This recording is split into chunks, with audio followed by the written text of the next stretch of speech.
முகில் எஃப்எம்மில் கேட்டுக்கொண்டிருப்பது அகிலம் 360. வெளிநாட்டு செய்திகள். ஆப்பிள் நிறுவனர் ஸ்டீவ் ஜாப் ஆப்பிள் தயாரிப்புகளை உருவாக்கும் போது அதன் தரத்தில் எவ்வித சமரசமும் செய்து கொண்டதில்லை. தான் விரும்பியதை சாதிக்க எந்த எல்லைக்கும் போக தயாராக இருந்தார்.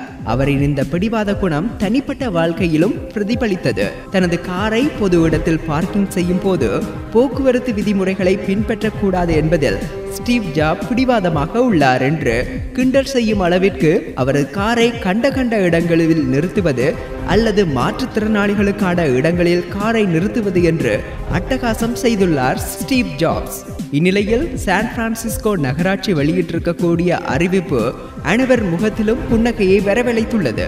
சான் பிரான்சிஸ்கோ நகராட்சி நிர்வாகம் அதிக வாகன நிறுத்த அபராதம் செலுத்தியவர்களிடம் அந்த தொகையை திருப்பி அளிக்க முடிவு செய்து ஒரு பட்டியலை வெளியிட்டுள்ளது. இந்த பட்டியலில் மறைந்த ஸ்டீவ் ஜாப்ஸ் பெயர் இடம்பெற்றுள்ளது. ஸ்டீவ் ஜாப்ஸ் $176 கூடுதலாக அபராதம் கட்டியுள்ளார். இந்த தொகையை ஸ்டீவ் ஜாப் குடும்பத்திடம் ஒப்படைக்க முடிவு செய்யப்பட்டுள்ளதாக செய்திகள் வந்துள்ளன. போக்குவரத்து விதிமுறைகளை பின்பற்றாத ஸ்டீவ் ஜாப் விதிக்கப்பட்டதை விட அதிக அளவு அபராதம் கட்டியுள்ளது பலருக்கு ஆச்சரியத்தை அளித்துள்ளது என்பது குறிப்பிடத்தக்கது.